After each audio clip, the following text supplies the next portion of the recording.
Welcome to this video tutorial I'm making about how is the process that I use to create caricatures.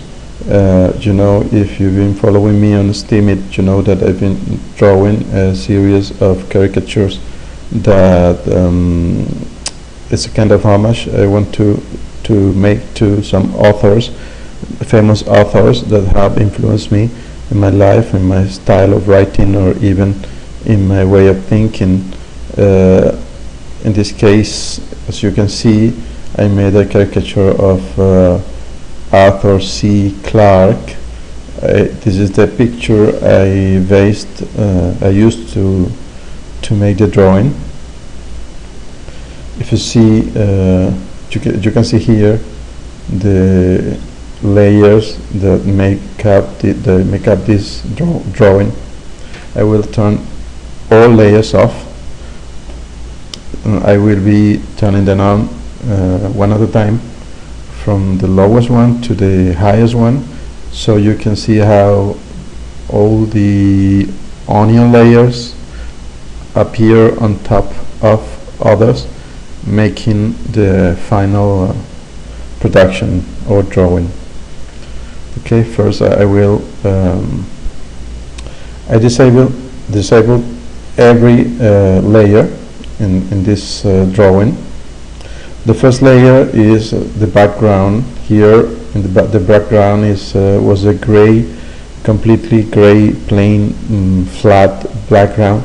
But after that I decided to make a shadow, so that a little bit of shadow shows through around the main character. The next layer is the vase drawing. The vase drawing, I will show you the drawing that I made using a pencil, and I made this drawing using a normal pencil and a normal piece of paper, and then I inked it using a marker, right?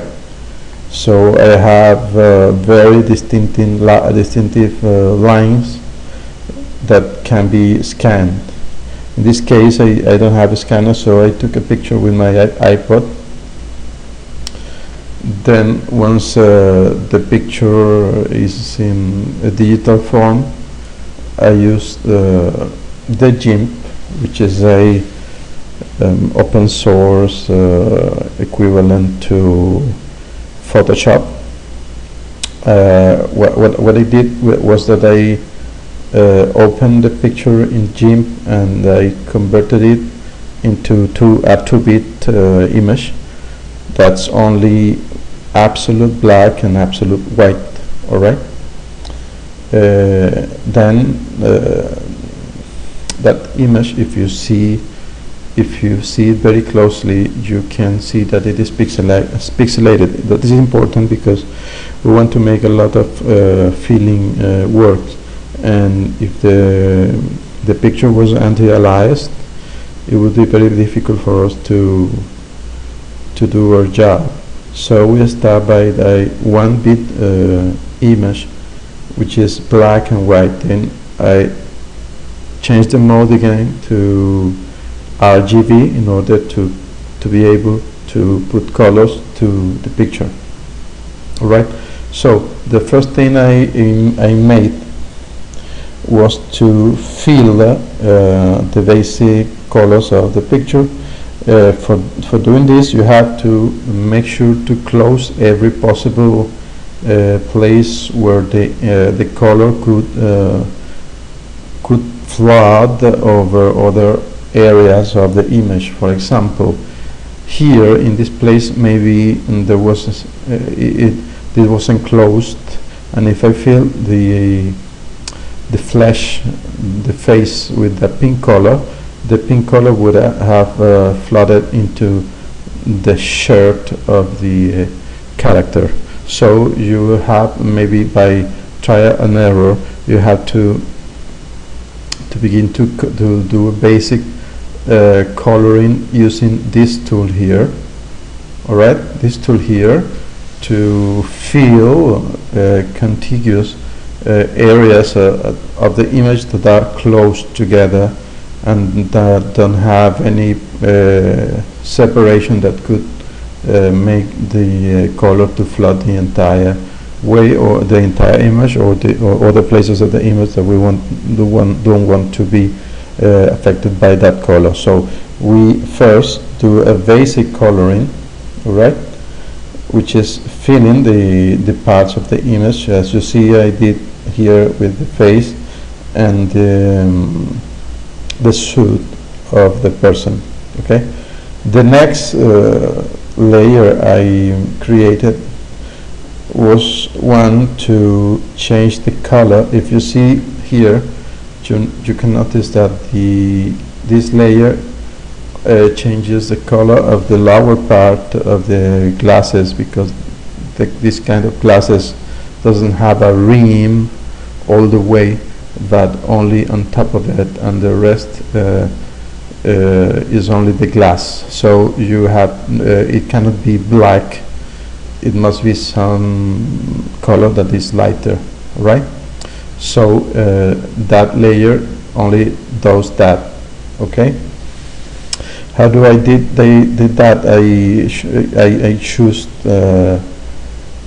bicolor here using this tool, then I copied it into another layer, then I erased everything but the part that I wanted and then I colored this part the gray that you see.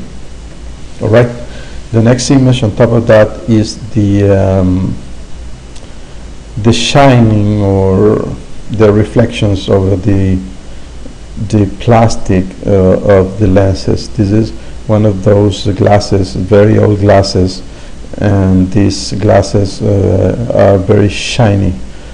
Look, these are the shine that you can see in the photograph here. Sorry, the photograph here you can see that there is a shiny plastic material. That's what I wanted to make here. All right, the next, I think the most important part after the drawing itself on paper is the shadowing. You create a layer where you will draw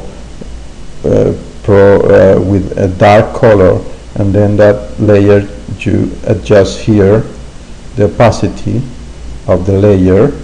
You see how changing the opacity changes dramatically the picture. It was in 49 value, I think. All right, so basically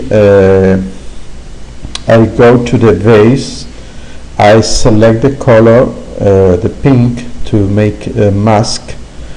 So then I go back to the layer where I will draw the shadows, and having a mask, I'm sure that I will not draw over any other part of the picture, just over the face. Then I draw with a darker color in the places where I see the picture, or when I guess there should be shadows according to the lining of the scene where the person was. Right, that also adds a very effect of realism to the if you can talk about realism within a caricature. You can see here, if I toggle every other layer off, you can see this layer is composed of several shadows. One of them goes right under the glasses, so which is this, the shadow of the glasses themselves over the eyes, which over the face, which gives a two-dimensional effect to the picture. Okay, this is a very important. See how this as a volume to the picture, which is without it, it is very flat. Okay, you can also achieve with this technique a better resemblance of the character. If the drawing is not similar enough to the person, using the shadows you can make it better. Okay, then in another layer what I did was I didn't want to draw a black line around to draw the eyes, because this person doesn't have eyes that are so remarkable on the face, so I didn't want to draw them with any pencil tool, and I decided instead to draw the white part of the eyes directly over the shadows, giving the impression of that I drew the eyes here. Okay. The next layer, now you see that we have very good eyes here, very strong resemblance with the person. All right. Then, as you know, as I ink the drawing using a black marker, all hairs in the head of the character are black, but as you see in the picture, this person has gray hair. So I made another layer where I put gray hair over the head of the character and modify only that part, so I don't have to touch the original base drawing. Okay. Next, this person has a particular triangular darker area over his head or his hair, and I did that with this triangle here to add more realism or resemblance to the character. Then I have another layer here, which is the reflections on the glasses. If you look very closely, you can see that it is a blue reflection in the glasses to make the impression that it is made of actually glass. And finally, I added my signature Sanson Carrasco over the picture. As you can see, working with layers is a very practical way of avoiding mistakes and being able to recover from mistakes that you can make and improve the image along the way. For example, I could, as I showed you before, I could darker some area, some layer, or make it lighter. I can make the hair darker or lighter. You have a separation of concerns, so to speak. And well,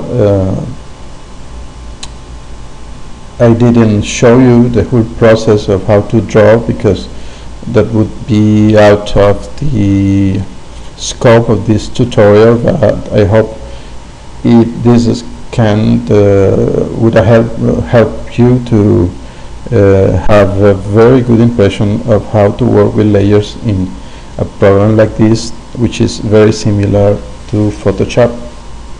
I hope you have enjoyed it, and if you like this, please vote or redeem it, so I can make another tutorials that you may find interesting. Goodbye.